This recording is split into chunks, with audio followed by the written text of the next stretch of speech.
কিয়ামতের মানে নবীদের সাথে শহীদদের সাথে আল্লাহ পাক জওয়ানদের জওয়ানি মিলাইয়া দিবেন। কারণ নবীদের জওয়ানিতে কোনো গুনাহ নাই, জওয়ান যুবক যুবতীর জওয়ানিতেও কোনো গুনাহ নাই।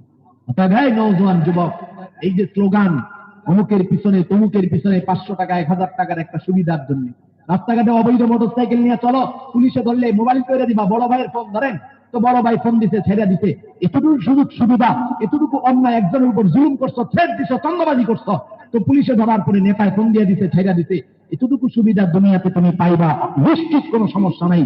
কিন্তু জিন্দেগি এটা শেষ না, জিন্দেগি এটা শেষ হয়ে যাবে। এমন একটা জিন্দেগি শুরু হবে যে জিন্দেগির শুরু আছে শেষ নাই। ওই জিন্দেগির সামনে ওই জিন্দেগি যে শুরু হবে ওই জায়গায় কোন নেতা নেত্রীর ফোনে কাজ, কথা বলেন না কেন, কোন নেতা নেত্রীর ফোনে কাজ হবে না। অতএব জওয়ানি ইমান, ইসলাম, দেশ ও মানবতার পক্ষে কাটান। দয়া করেন রাজি আছেন তো ইনশাআল্লাহ?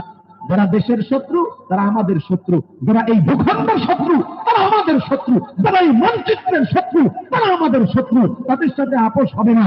বাংলাদেশের সবচেয়ে বড় উগ্র সন্ত্রাসী এবং এদেশের মানচিত্রের দুশ্মন হল ইসকন। ইসকনের ব্যাপারে সব সতর্ক থাকেন, সজাগ থাকেন, আওয়াজ তোলেন। বাংলাদেশের প্রতিটা ধূলিকণা আমরা রক্ত দিয়া জীবন দিয়া স্বাধীন করেছি। আমরা